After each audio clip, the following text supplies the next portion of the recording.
Rádio Novelo.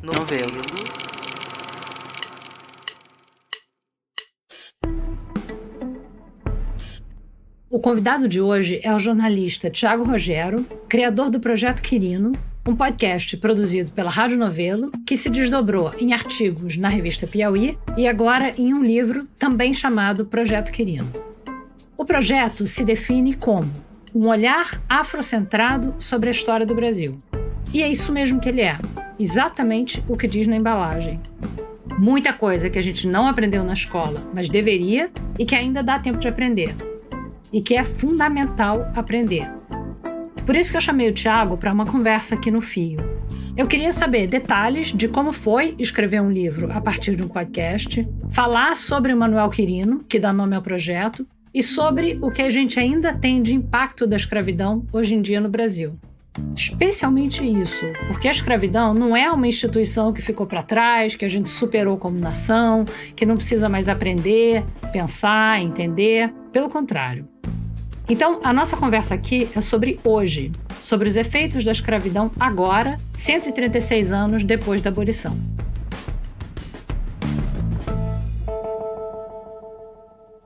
Eu acho que a gente tem que começar explicando o que é o Projeto Quirino, né? O Projeto Quirino foi um projeto jornalístico lançado em 2022, né? E que a história dele começa um pouquinho antes, porque começa em 2019, quando o New York Times lançou a grande inspiração, que foi o 1619, né, o 1619. Naquele ano eu fui para os Estados Unidos para fazer uma fellowship e logo quando eu voltei da fellowship eu conheci você, conheci o pessoal da Rádio Novelo, vocês me chamaram para tomar um café lá, eu trabalhava no Jornal o Globo na época, e eu lembro desse primeiro encontro de você falar: eu acho que a gente deveria fazer um 1619 Project no Brasil, né? E eu acho que você deveria ser a pessoa a apresentar, enfim, a conduzir. E aí a gente começou, enfim, conversas dentro da própria Rádio Novelo para estruturar isso, e também com o Instituto Ibirapitanga, que acabou sendo financiador do Projeto Quirino. Aí foram 2 anos e 7 meses de trabalho de mais de 40 pessoas, uma equipe majoritariamente feminina, majoritariamente negra também. E em 2022 o projeto foi lançado como um podcast, que sempre foi o nosso produto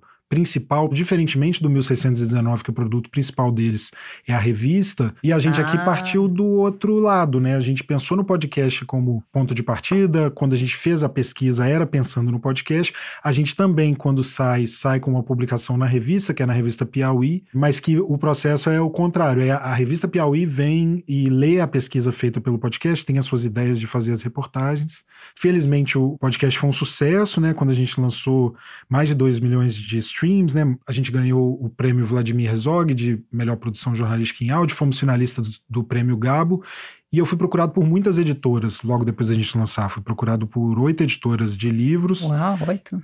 E sentei com cada uma, fiz as mesmas perguntas para cada uma, meio que fiz uma entrevista assim de emprego, entre aspas, com as 8. O projeto da Fósforo me encantou muito. E aí foi mais de 1 ano fazendo novas pesquisas, escrevendo, para a gente lançar agora no fim de 2024 o livro do Projeto Quirino. Eu gosto da palavra projeto porque dá uma ideia mesmo de como foram muitas coisas, né?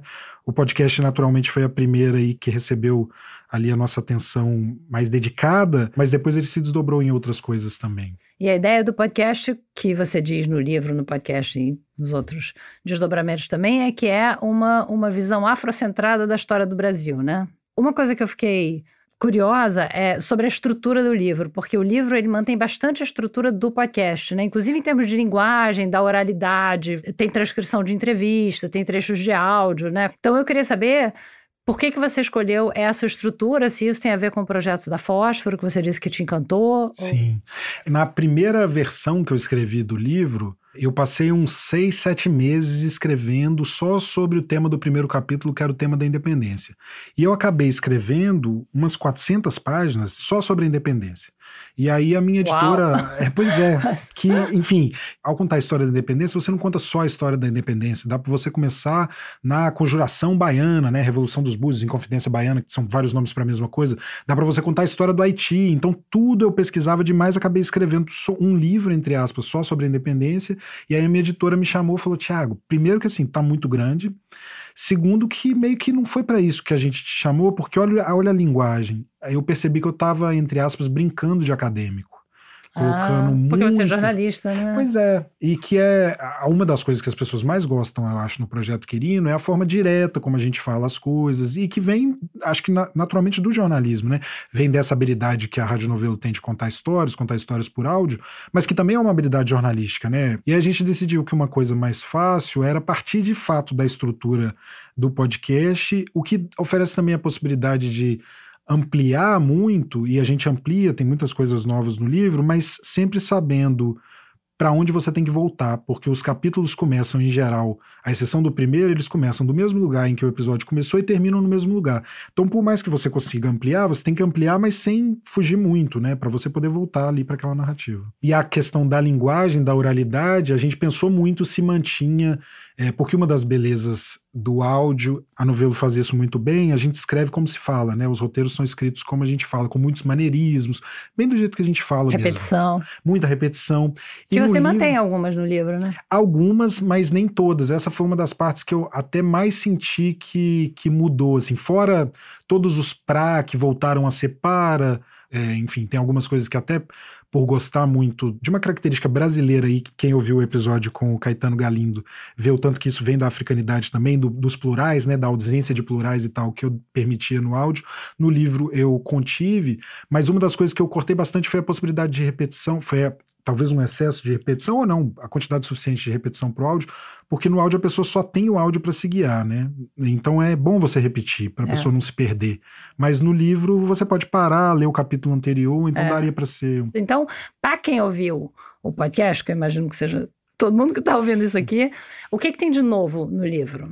Acho que tem muita coisa nova, muita gente que eu entrevistei mais pro livro e algumas histórias novas que eu pesquisei, porque o podcast começa com um incêndio no Museu Nacional e o livro começa com uma história bem anterior a isso, que são 2 reis africanos tentando disputar quem conseguia vender escravizados africanos naquele momento para Dom João VI, que foi algo também que eu quis colocar ali naquele momento, tanto para mostrar para a pessoa que ouviu e que está comprando o livro que vale a pena porque vai ter coisas novas, quanto também para colocar uma certa provocação, assim, porque esse é um assunto que de alguma forma é tabu ainda, usado por pessoas da extrema-direita, notadamente pelo ex-presidente, como algo para dizer que os africanos eram os grandes culpados pela escravidão e tal, e ali a gente apresenta com contextualização, rebatendo inclusive fake news a respeito do assunto, mas esse é um dos exemplos. O episódio que as pessoas mais gostam, que é o episódio de música, no capítulo de música eu faço um ajuste ali na rota, porque eu fui alertado por um professor, o Rafael Galante,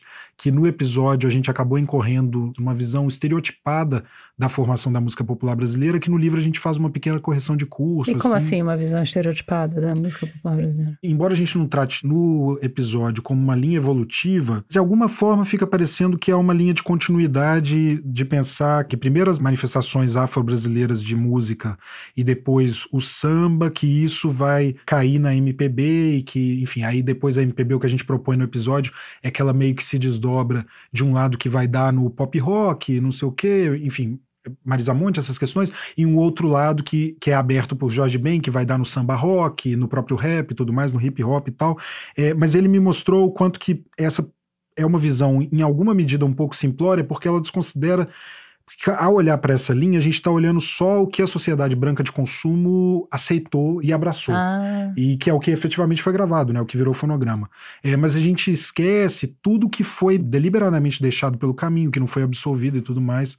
Então foram possibilidades de trazer novas coisas. E uma outra coisa que eu sinto muito, que as pessoas que ouviram o Projeto Quirino mais de uma vez, e muita gente ouviu, o que eu sempre achei muito doido, assim, porque, enfim, tem tanta coisa legal para ouvir ou para ler. Eu percebia que na segunda vez a pessoa estava ouvindo para anotar a informação, que as pessoas iam falar isso comigo, né? Na verdade, não foi eu que percebi. Sei. Então acho que esse é um outro atrativo que o livro traz também, né? A possibilidade também de citar as referências. Então, para quem quiser aprofundar em algumas questões, acho que também é mais atrativo, talvez, a leitura. Uma outra diferença que eu notei no livro é que você desenvolve mais a história do Manuel Quirino no livro do que no podcast. No podcast você explica, né, por que chama e tudo mais, mas aí você passa para outras coisas, né? Então, conta um pouquinho pra gente quem é o Manuel Quirino. Por que você escolheu ele como nome do seu projeto? Pouca gente sabe que o nome, né, não era Projeto Quirino, né? A gente passou esses 2 anos e 7 meses trabalhando com outro nome de trabalho, que como a gente começa em 2020, efetivamente no começo de 2020, a gente começa a fazer o Projeto Quirino, e a gente já sabia que só lançaria em 2022, e a Inaê Lopes dos Santos, que foi consultora em História, ela deu essa sacada muito boa lá no começo, falou assim, ó, um bom gancho para quando a gente lançar são os 200 anos da independência. Então a gente passou esses 2 anos e 4 meses trabalhando com um nome de trabalho que em algum momento ali, em abril, eu acho, de 2022, a gente convocou uma reunião para a gente decidir se a gente usaria o nome de trabalho à época. E aí a Inaê também, coincidentemente, falou, ó, o nome que a gente vai usar, talvez ele seja problemático, porque a gente usava o nome 2222, né? Porque era o ano de 2022 com o ano de 1822. E aí a Inaê lembrou pra gente, falou assim, ó, a gente tem eleição presidencial esse ano e o candidato que vai usar o número 22 é o Jair Bolsonaro. Passamos alguns dias decidindo qual que seria o nome. Eu acabei pensando em Projeto Quirino um dia nadando, porque... Nadando? Você teve essa ideia nadando? Nadando, é. Adoro nadar e muitas das ideias acabam vindo. E o nome veio nadando, assim. Esse eu, que excelente eu disse especificamente. Isso. Pensei que a gente já trataria do Manuel Quirino em um dos episódios que seria o episódio de educação. E aí usar esse nome como nome do podcast, ele trazia muitas possibilidades legais. Uma delas é que traz pra gente a possibilidade de reverenciar alguém que fez isso tudo que a gente está fazendo agora, mas muito antes, né? O Manuel Quirino foi um homem negro que nasceu em 1851 em Santa Amaro, no interior da Bahia. Era um homem negro, filho de 2 pessoas negras livres, então por isso ele nasce livre. Os pais dele morrem muito cedo de cólera e ele é criado por um tutor branco que dá a ele a chance de estudar, que era algo raro naquele período no Brasil, até mesmo para as pessoas brancas, mas impedido, assim, inclusive até por algumas leis, a grande maioria das pessoas negras. E aí, por ele ter a oportunidade de estudar, ele vira professor, ele vira desenhista, ele vira um pesquisador da história da cultura africana e afro-brasileira, da gastronomia, a questão do próprio racismo científico e do conhecimento produzido por pessoas negras com o Nina Rodrigues, que era uma outra pessoa contemporânea dele, que também fazia suas pesquisas sobre a cultura afro-brasileira, mas com um outro viés. E aí ele, em 1918, escreve um livro muito importante, que é O Colono Preto como Fator da Civilização Brasileira, que ele usa várias das ideias que a gente vai usar assim no Projeto Quirino, assim, mais de 100 anos depois. Naturalmente é um livro da sua época, né? Por exemplo, tem uma obra dele que traz as biografias de umas 30 personalidades negras incríveis, assim. E ele só traz homens, produto da sua época. Se esperar para essa época. Né? Exato.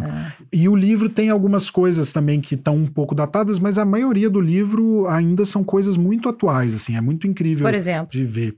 Ele é o primeiro intelectual brasileiro a tratar positivamente a pessoa negra na história do Brasil. Não foi um mero acessório, como a historiografia dizia até então, ou a intelectualidade dizia até então, e que até muito recentemente a gente podia ver, assim, né, por exemplo, na educação que eu tive na escola, assim, os livros tratavam como mero acessório as pessoas negras e as pessoas indígenas. O Manuel Quirino não, ele fala, não só eles foram muito importantes, como eles foram protagonistas desse processo. Então, o que é o Projeto Quirino? Né? Um olhar afrocentrado, uma das formas desse olhar afrocentrado é tratar que as pessoas negras foram protagonistas da formação desse país, que é algo que o Manuel Quirino já fazia nesse livro de 1918. E aí, um outro aspecto para o nome é que para o áudio é um nome bom, né? Porque você fala Projeto Quirino, a pessoa sabe escrever, ela sabe digitar no celular dela para pesquisar, mas vem um pouco disso. Tem uma frase no livro que é do fotógrafo Januário Garcia, que ele diz: existe uma história do negro sem o Brasil. O que não existe é uma história do Brasil sem o negro. Aí eu queria que você explicasse o que... Isso conversa com muitas obras também que a gente felizmente está tendo acesso agora e cada vez mais. Por exemplo, a professora Bárbara Carini, que acabou de ganhar o Jabuti com o Guia de Educação Antirracista, eu acho. Ela tem um livro anterior que é sobre invenções que a gente usa hoje em dia, ou da ciência e tudo mais, que foram do continente africano. A forma como a gente pensa, por ser um país que foi de colonização portuguesa, europeia, e que até hoje se entende, ou quer ser, ou sonha em ser um país europeu, a gente pensa que a história do continente africano se limita à escravização, né? Como se não houvesse uma história anterior. Mas é uma história muito rica anterior, muito complexa, que começa muito antes de haver essa forma de escravização, que é a forma mercantil implantada por Portugal. Já o Brasil, por outro lado, ele também tinha uma história muito anterior à chegada dos portugueses, que é a história dos nossos povos originários, mas enquanto nação ele só existe a partir da participação de pessoas negras e pessoas indígenas nessa formação, né? A própria empreitada da colonização, ela não teria se sustentado, não teria se mantido, Portugal não ia conseguir manter o controle daquele território e mesmo proteger ele de invasões, por exemplo, dos colonizadores espanhóis, se não fosse pela escravização de africanos, né? É o momento em que a colônia se torna viável pela primeira vez financeiramente. Até então ela dava prejuízo, né? E a partir daí pode explodir para outros sentidos de pensar na própria formação do país mesmo, de tantas e tantas coisas incríveis que existem hoje, não só a questão da estrutura ou da infraestrutura que foi construída mesmo, né, por mãos negras até hoje, mas também no simbólico e em algumas coisas super importantes, como por exemplo o nosso Sistema Único de Saúde. Eu queria puxar alguns assuntos que você traz no livro e que mostram o que o passado escravista do Brasil tem a ver com o Brasil de hoje, que eu acho uma questão importante, porque a gente ouve muitas pessoas dizerem que, ok, teve escravidão, mas já acabou, faz muito tempo, enfim, aqui é diferente dos Estados Unidos, não tem racismo como nos Estados Unidos, né? Isso é uma importação americana, porque nunca teve segregação e tal. Então, tem alguns assuntos que você trata no livro que mostram que isso não é verdade, né? Então, tem uma das coisas que você fala é a questão de cotas. Mas aí você fala, então, que a primeira lei de cotas foi durante a ditadura, e eu não conhecia essa lei. Que lei é essa? Sim. Eu também não conhecia no processo de pesquisa do Projeto Quirino, que eu fui saber, assim, o processo todo foi muito prazeroso também por causa disso, assim, quase tudo que as pessoas vêm me dizer que elas aprenderam ouvindo o Projeto Quirino, eu aprendi enquanto pesquisava, junto com outras pessoas, naturalmente, mas justamente também por não ser historiador, né, então, como jornalista, eu fui aprendendo ali e me fascinando. Mas essa lei, especificamente, é uma lei que dava vagas em universidades de umas disciplinas envolvidas com o campo, com o agronegócio, para filhos de grandes fazendeiros rurais, assim. É uma lei que perdura até o fim da ditadura, ela só acaba com a redemocratização, que não foi falado, por exemplo, quando teve todas as grandes discussões sobre o absurdo que era ter cotas, né, no ensino para pessoas negras, não se discutia sobre isso, né? Eu me orgulho muito do começo do episódio, que também foi transformado no começo do livro, que é tentar derrubar o argumento de que as cotas não são necessárias e explicar por que elas são necessárias. Basicamente, elas são necessárias porque, durante a maior parte da história do Brasil, as pessoas negras foram impedidas de ter acesso à educação. Havia leis no período da escravidão que proibiam crianças negras de terem acesso à educação. Assim, já era um ensino muito precarizado, porque não era um ensino que estava difundido, né, universalizado, entre aspas, mas ainda assim, nas poucas unidades escolares que havia, muitos estados brasileiros simplesmente impediam que pessoas negras pudessem acessar a sala de aula. E uma outra questão que a gente gosta de abordar muito sobre as permanências, assim, que eu acho super importante, é a do trabalho doméstico, né? Enfim, que é uma grande permanência do período da escravidão. Os pesquisadores passaram um mês inteiro pesquisando sobre o tema trabalho. Eu passei mais 2 meses pesquisando sobre todos os demais temas do Projeto Quirino, redigindo a pesquisa desses pesquisadores como relatório único e tal, e tinha um relatório lá de trabalho, e com base nele a gente ia fazer um episódio do podcast sobre a questão do trabalho. Talvez a questão mais importante a ser tratada era do trabalho doméstico, porque ainda acho onde a gente consegue ver elementos da escravidão ainda vigentes, né? Se você olhar a rotina, tanto pela questão de horas, quanto pela própria rotina de ficar na casa e ter que fazer coisas de noite ou de manhã cedo, né? É a trabalhadora doméstica que precisa fazer o jantar e recolher os pratos dos patrões para no outro dia de manhã já estar com tudo posto do café da manhã, mesmo sabendo que hoje isso, segundo a legislação brasileira, é considerado ilegal, né? Mas fora isso, várias outras questões, assim, tem pesquisadoras que acreditam que essa questão que ainda é muito vigente do Brasil, do pegar para criar de meninas, sobretudo. Ainda rola isso? Isso ainda rola muito, muito. Enfim, conheço trabalhadoras domésticas hoje que iniciaram na profissão aos 11 anos, 10 anos e tudo mais, e que hoje estão com seus 30 e tal, principalmente no interior ou fora das grandes capitais, isso ainda acontece muito, assim. Pegar uma criança supostamente para criar, mas na verdade é para ser sua empregada doméstica sem remuneração, ou seja, é um trabalho análogo à escravidão, né? Isso ainda acontece muito. E tem pesquisadores que acreditam que a origem disso está na lei do ventre livre, né? É uma das leis que eu aprendi na escola, que era uma espécie de abolição gradual, que foi primeiro a lei do ventre livre, depois a lei dos sexagenários, mas que fazendo a pesquisa do Projeto Quirino eu aprendi que, na verdade, elas não eram leis para começar aos pouquinhos a abolir a escravidão, e sim para postergar o fim da escravidão. E aí, como a lei do ventre livre dizia que o dono, ou ele libertava a pessoa, a criança, né, no momento que ela nasceu ali, e ganhava uma quantia ali, uma indenização, ou ele mantinha ela trabalhando até ela atingir a maioridade, e aquele período trabalhado seria a indenização. Até ela ter 21 anos. Até ela ter 21 anos. Mas olha para você ver a crueldade que o Estado brasileiro incentivava. Ele dizia, não, você tem duas opções, dono bonzinho. Me entregar agora a criança e eu vou te dar uma quantia em dinheiro, ou você pode manter essa criança trabalhando. E isso seria a indenização. E aí há pesquisadores que acreditam que a origem desse pegar para criar estaria nesse período dessa lei.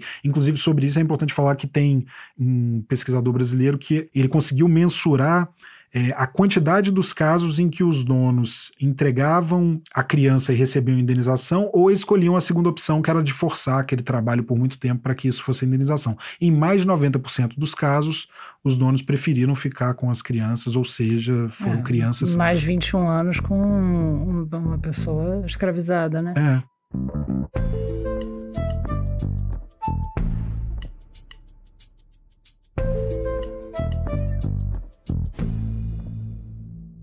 A gente volta daqui a pouquinho. Nessa segunda parte da conversa com o Tiago Rogero, a gente fala sobre as diferenças ou não entre racismo no Brasil e nos Estados Unidos, sobre trabalho doméstico e sobre reparação.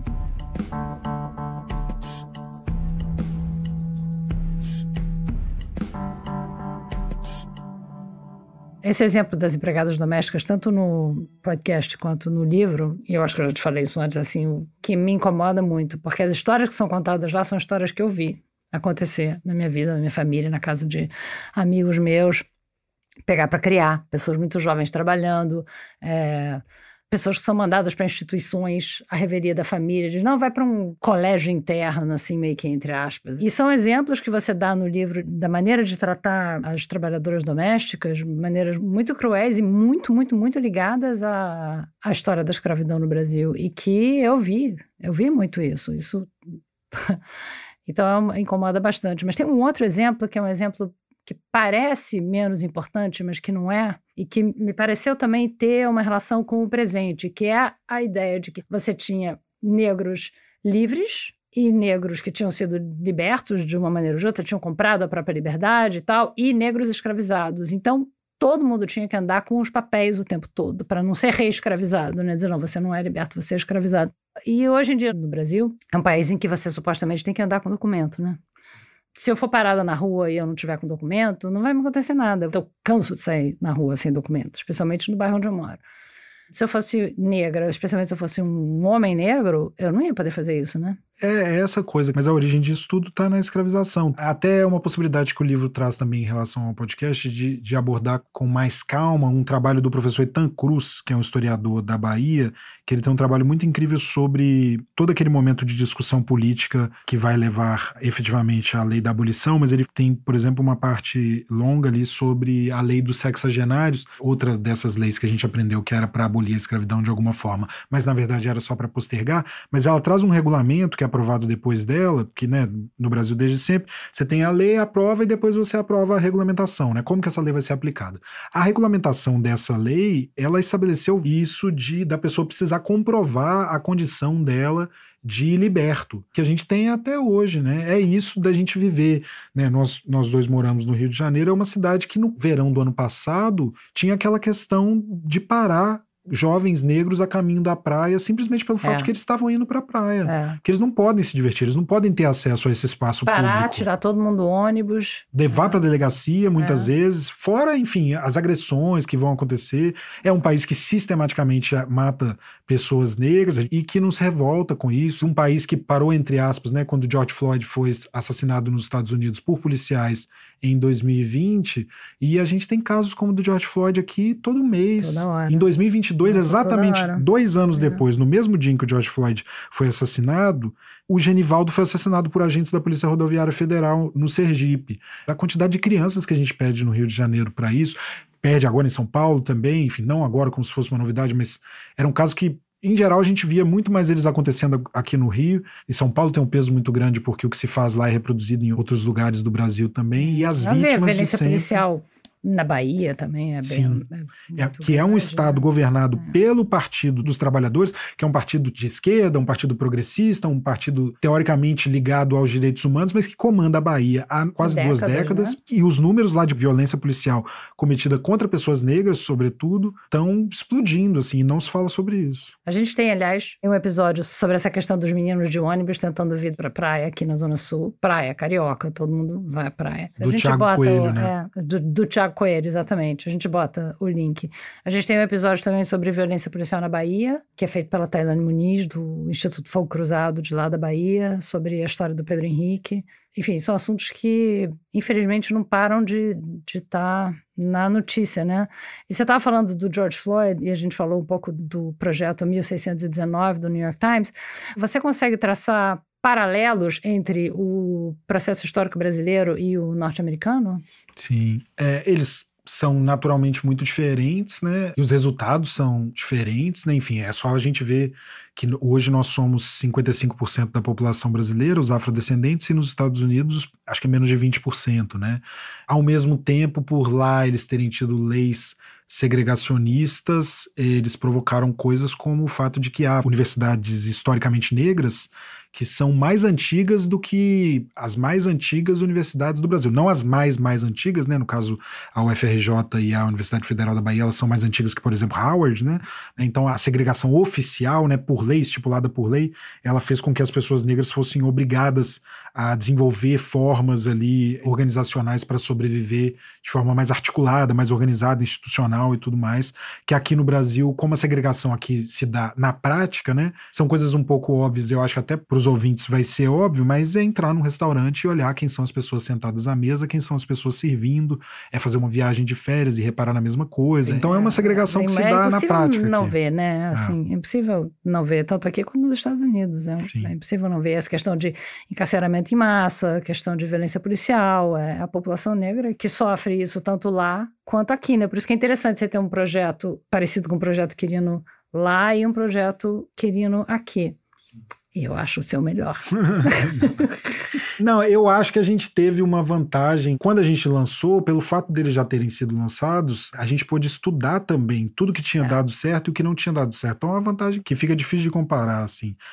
Mas enfim, eu acho incrível ouvir, não sei quantas vezes, e a Nikole Hannah-Jones, né, a criadora, foi muito gentil, muito carinhosa com a gente. Desde antes de lançar o Projeto Quirino, eu mandei para ela um e-mail, acho que há 2 meses de lançar, e desde aquele momento ela foi super carinhosa e super empolgada, assim. E uma coisa que eu vi, a Nikole Hannah-Jones, ela fez, né, os artigos que saíram na revista do New York Times, e o projeto tem um livro super lindo, muito bem ilustrado, com o nome do projeto, mas ela fez também um filme, um documentário, né, que não é exatamente o 1619, né, é diferente, é meio que, é uma história um pouco mais pessoal também dela, em que ela fala da família e mostra e tal.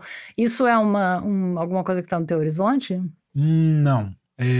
Tal qual foi com o livro, que eu fui procurado por muitas editoras, eu fui procurado por muita gente do audiovisual, assim, produtoras, alguns serviços de streaming. E primeiro eu não queria mexer com isso, porque eu queria que o meu foco tivesse totalmente envolvido com o livro. E pro audiovisual, até por não ser a minha área, eu não conseguia visualizar, assim. E naturalmente não seria eu a conduzir criativamente essa questão, porque eu acho que teria que ser alguém que seja bom da área, né? Livro dá pra fazer, porque eu sou jornalista, é um livro-reportagem, então dá pra fazer. Gosto muito de escrever e tal.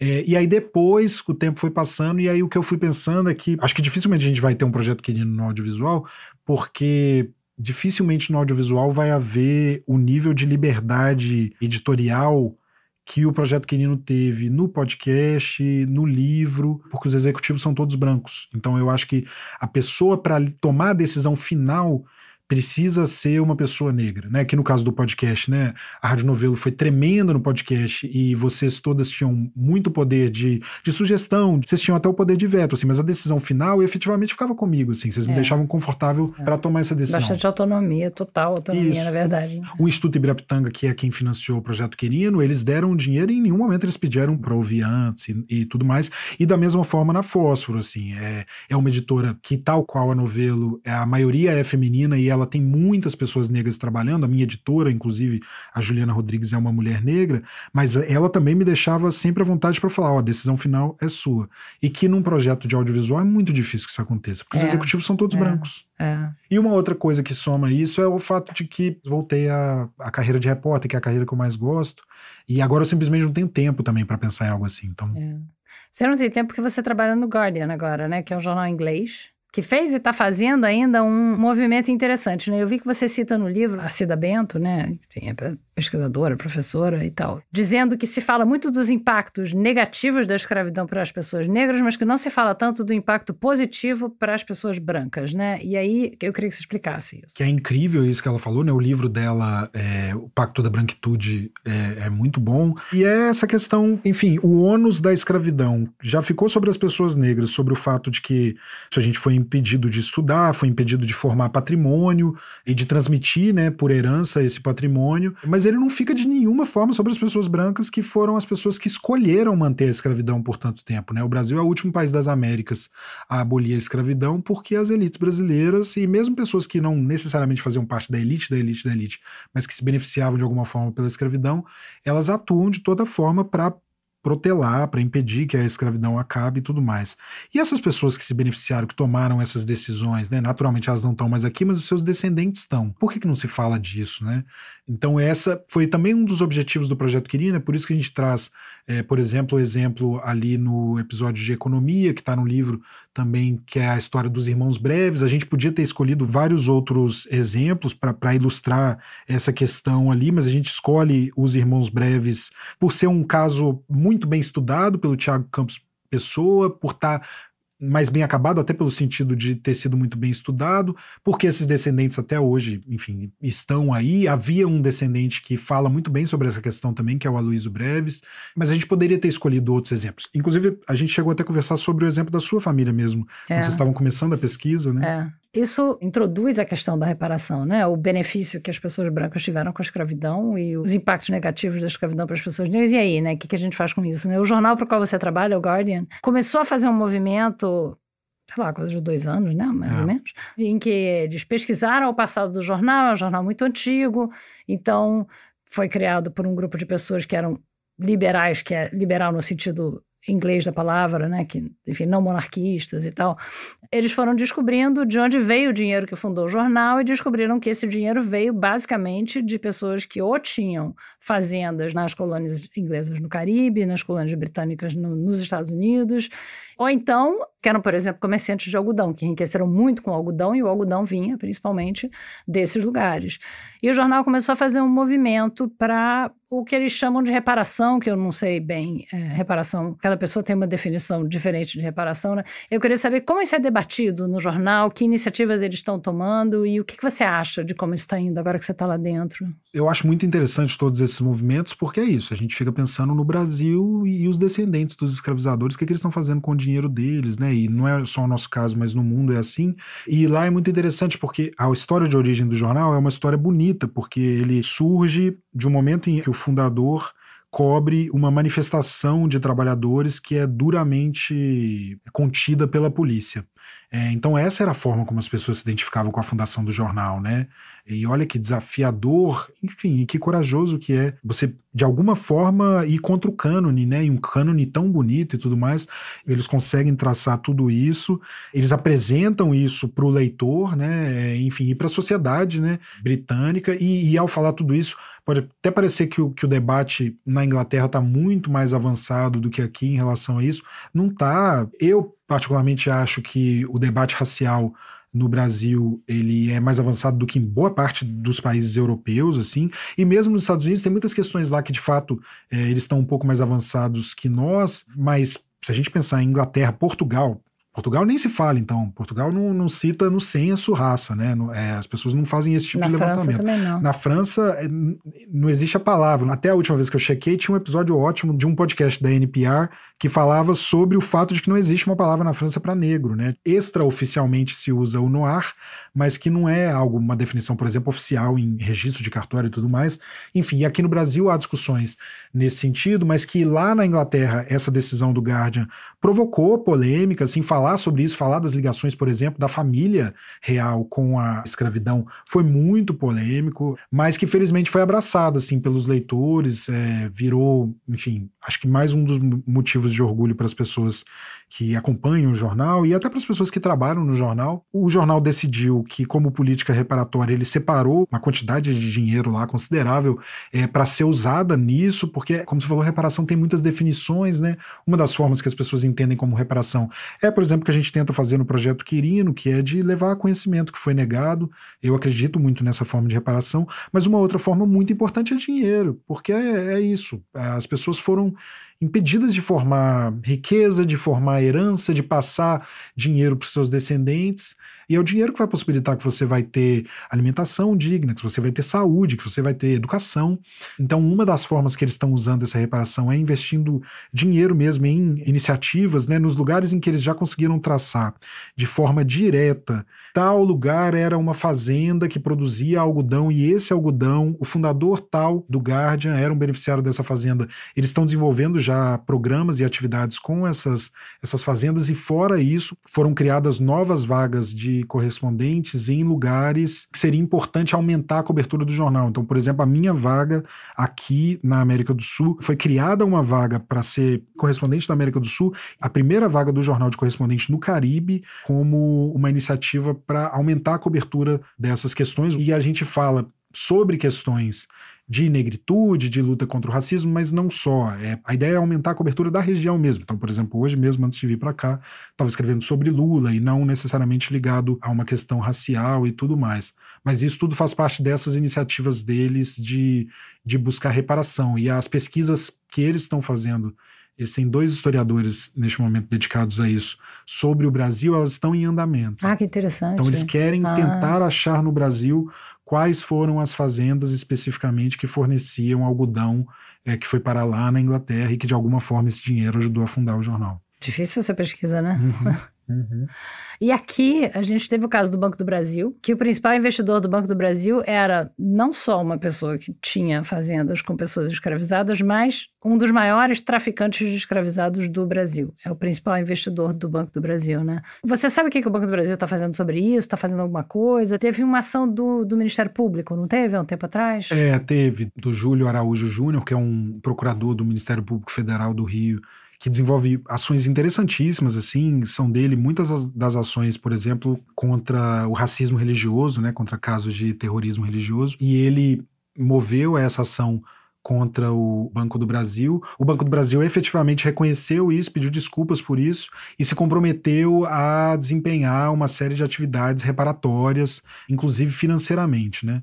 Para fazer isso, o Dr. Júlio, ele foi embasado por cerca de 20 historiadores muito renomados da área que fazem o documento que ele apresenta junto com a ação, dizendo, esse é um dinheiro que vem do tráfico, esse majoritário, ele atuou também no contrabando, né, que é o momento da ilegalidade do tráfico de escravizados e que ele ainda continua operando, mas não só, assim, o dinheiro que vai parar no Banco do Brasil, isso a gente trata no Projeto Quirino, ele também é um dinheiro da ociosidade de quando o tráfico acaba, né, quando o tráfico efetivamente é proibido no Brasil em 1850, esse dinheiro fica ocioso, porque o tráfico era uma atividade de investimento, né, como hoje tem essas monte de formas de investir e tudo mais, na época uma forma que dava muito lucro para as pessoas investirem era ele comprava uma cota e ganhava os lucros daquela expedição. Então essas pessoas acabam ficando com dinheiro ocioso e esse dinheiro acaba indo para o Banco do Brasil. Mas pelo que eu sei, a última atualização que eu tive é que as coisas estão andando um pouco devagar, que já tem mais de um ano desse primeiro posicionamento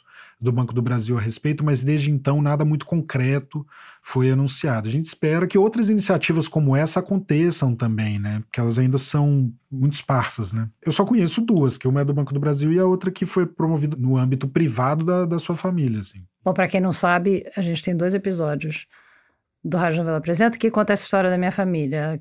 Basta procurar lá, chama Mexer no Vespeiro, e depois é o episódio seguinte. Que é o Visconde. Que é o Visconde, o segundo chama o Visconde. Que é um antepassado meu que era um escravizador e tinha centenas e centenas de pessoas. Só que tem muito mais gente que poderia, porque não é só falar dessas questões, mas a partir disso provocar discussões e a partir disso tentar pensar em atitudes de fato, né? E pouquíssima gente fala sobre isso no Brasil. E não é só a sua família e não é só o Banco do Brasil que se beneficiaram da escravidão. Né? E tem muitas outras instituições no Brasil que são antigas, que vêm da época da colônia, que vêm da época do Império, como o Banco do Brasil, né? Que são instituições que têm uma continuidade no tempo e que têm, por isso, responsabilidade, né? Uma coisa que eu ouço bastante desde o lançamento desses episódios, é que isso seria eu querendo expiar minha culpa. Uhum. E eu acho que tem uma diferença grande entre culpa e responsabilidade. Eu acho que eu não posso, enfim, não fui eu que fiz. Sim. Então, é complicado você pedir desculpas por uma coisa que você não fez. Mas uma instituição que tem uma continuidade, como o Banco do Brasil, e cuja origem está baseada na escravidão, faz sentido essa instituição pedir desculpas, Sim. de alguma maneira. E também, obviamente, ter ações de reparação também, né? Famílias como a minha têm uma responsabilidade de agir, de fazer alguma coisa. Sim. Coisa que a gente vai entendendo aos poucos, né? O que é? A reparação é realmente uma questão muito complicada. As pessoas ficam em pânico. As pessoas ficam muito com medo, as pessoas brancas. Sim. E a questão da reparação é realmente muito difícil de debater no Brasil. Assim, até houve tentativas de fazer o Estado brasileiro pensar uma forma de reparação conjunta às pessoas negras, né, aos afrodescendentes, mas que nunca avançaram no Chegou a haver esse tipo Chegou a haver um discussão? começo de discussão disso no STF, mas que não avançou. Acho que no começo dos anos 2000, se eu não me engano. Sim. Porque é isso, né? Vai falar de dinheiro. Olha a polêmica que deu lá em Portugal, do presidente de Portugal. Efetivamente, ele pediu desculpas. Ele como sobre a presidente pediu escravização. desculpas, né? Mas aí quando falaram de qualquer coisa de reparação, não sei o quê, de devolver dinheiro, de pagar alguma coisa por tudo que eles pilharam durante os períodos de colonização, tanto aqui quanto nos países africanos, vira uma grande questão. Até no campo simbólico falar dessas coisas já é difícil, quando envolve dinheiro, então, que é aí que fica quase impossível de avançar. E é muito difícil explicar, né? Eu fico pensando muito, por exemplo, a palavra privilégio, né? De como é que você vai explicar para uma pessoa branca, moradora da periferia, que tem que passar tudo que ela precisa passar no Brasil, como que você explica para uma pessoa branca que ela tem privilégio, uma pessoa nessas condições, né? Só que é isso, a gente vive num país tão cruel que até para, por exemplo, os postos de pior remuneração, até muito pouco tempo atrás era comum que viessem anúncios no jornal que diziam que, por exemplo, a trabalhadora doméstica, que é uma profissão super precarizada, prefere-se branca. Então é isso, até para profissões precarizadas faz diferença não ser negro no Brasil. Então ter essas conversas é difícil, mas vale a pena, né? Porque é o mundo que a gente acredita, né? Um mundo, enfim, um mundo que seja efetivamente justo, e não tem como você não reparar. Você pode até fazer isso, mas você vai estar cínico, você vai conseguir deitar a cabeça depois do travesseiro tranquilo? É difícil, né? Mas enfim, para atingir algum nível de igualdade, que é o que a gente quer, tem que seguir fazendo essas coisas. O que você acha que precisa para a nossa sociedade se entender com o passado? Porque se entender com o passado é uma frase que você usa algumas vezes, né? Que o Brasil nunca se entendeu com o seu passado. Sim. Eu acho que responsabilização. É muito doido, né? Como que a história é cíclica e o quanto que isso pode ser desesperador, né? Enfim, até no próprio Projeto Quirino a gente cita que em 1831 existe uma lei para proibir o tráfico de escravizados e para considerar que todas as pessoas que chegam naquele momento do continente africano deveriam ser consideradas livres, porque o tráfico estava proibido. Aí a sociedade decide, numa grande sacanagem nacional, um grande acordo nacional, que aquelas pessoas continuariam a ser escravizadas, traficadas, agora sob a forma de contrabando. Em 1850, o contrabando efetivamente é proibido por causa da pressão da Inglaterra, e aí decide-se o que a gente faz com essas pessoas, essas 800 mil pessoas, mais os seus descendentes que entraram desde 1831. A gente liberta elas? Não. E aí tem a frase, num comunicado com um dos breves, o Eusébio de Queiroz, que é quem assina a lei de 1850, fala com ele, você pode ficar tranquilo, quem entrou antes de 1850, a gente não vai libertar, a gente não vai se entender com o passado, é para olhar daqui para frente. Aí a gente tem 1888, muitas pessoas negras eram escravizadas ainda, que são libertadas ali, e que a maioria delas é descendente dessas pessoas que entraram ilegalmente. A gente chega naquele momento e fala, vamos acabar com a escravidão, vamos resolver essa questão, vamos dar oportunidades iguais para essas pessoas? Não vamos, deixa elas, porque assim elas morrem, e pelo contrário vamos incentivar a imigração de italianos, de espanhóis, para ver se a gente branqueia a população. Chega 1964, tem o golpe militar, quando a gente tem o período da redemocratização, a gente tem a possibilidade de responsabilizar aquelas pessoas que promoveram torturas, que, enfim, devastaram vidas de centenas de pessoas, de milhares, né, se a gente pensar nas famílias. O que a gente vai fazer? Anistia. A gente chega agora no período, há uma tentativa de golpe e a discussão da anistia ainda está latente. E efetivamente assim, pode haver alguma mudança se houver responsabilização. Assim, não é, enfim, como se essa fosse a resposta sobre tudo, mas responsabilização para que as pessoas lidem com as consequências dos atos delas, né? E aí pode-se buscar as diversas formas que a justiça, inclusive, já oferece, de justiça restaurativa, o que for. E sem responsabilização, a gente vai seguir sem se entender com o passado, vai passando pano. Sempre vai ter uma questão mais urgente da hora que justifique por que não é o momento de fazer aquele entendimento com o passado, né? Essa justificativa horrível que é usada hoje, precisamos unificar o país, precisamos unificar o quê? O país nunca foi unificado. Né? Nunca foi unificado. Não, o país está polarizado. Como assim? Como é que era antes, né? Tá bom, obrigada, Thiago. Acho que...